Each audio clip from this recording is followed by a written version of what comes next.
It was a small town with quiet streets and friendly people. In this town lived a boy named Jake. Jake was 12 years old. He had short black hair, brown eyes, and a bright smile.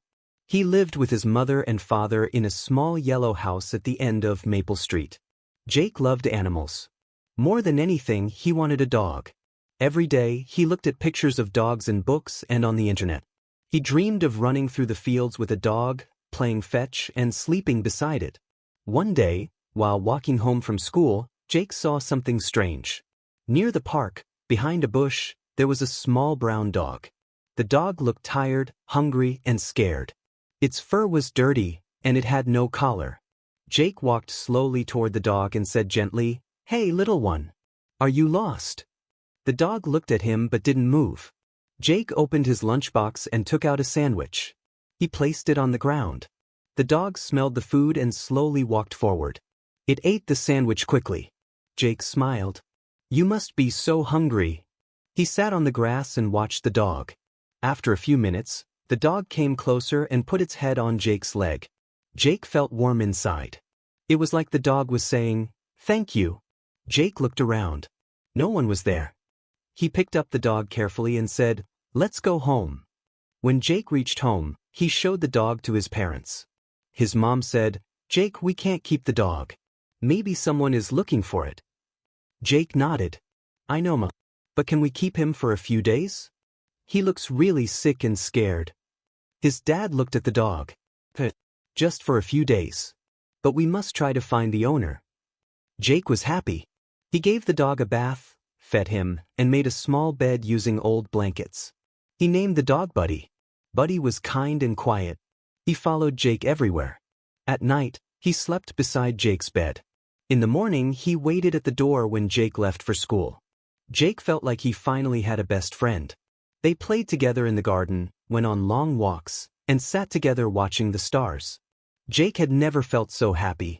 Jake and his parents put up posters around the town. The posters had a picture of Buddy and the words, "Found, small brown dog. If he is yours, call us." Days passed. No one called. Jake began to hope that maybe Buddy had no owner, and he could keep him forever. But one rainy afternoon, the phone rang. "Hello," said a soft voice. "I saw your poster. I think that's my dog. His name is Max." Jake's heart sank. "Can you come and see him?" he asked. "Of course," the woman said. "I'll come tomorrow morning." Jake looked at Buddy. The dog wagged his tail. "You might be going home tomorrow," Jake whispered. That night, Jake couldn't sleep. He cried quietly into his pillow. He didn't want to lose Buddy. He had waited so long for a dog, and now it felt like his dream was slipping away. The next morning was cloudy and cold. Jake sat on the sofa, holding Buddy in his lap. A car stopped outside. A woman stepped out. She was old, with white hair and kind eyes. Jake opened the door. The woman looked at the dog and said softly, "Max?" Buddy looked at her and tilted his head. The woman came closer. She knelt and opened her arms. "Max, it's me, Grandma Rose." Buddy jumped up and ran into her arms. He licked her face and wagged his tail. Jake felt a deep pain in his heart. It was true. Buddy had an owner. Tears filled his eyes. The woman looked at Jake. "Thank you for saving him. He ran away when I was visiting my sister in another town. I looked everywhere. I thought I lost him forever." Jake nodded. "He's a good dog." The woman looked at Jake kindly. "Would you like to visit him sometimes? He really seems to love you." Jake tried to smile. "Yes, that would be nice." The woman stood up and looked at Buddy. "Come on, Max, time to go home." Buddy walked toward the car, then stopped. He looked back at Jake. For a moment, he didn't move. Then he ran back and jumped into Jake's arms. Jake held him tightly. "I love you, Buddy." The woman smiled and wiped a tear from her eye.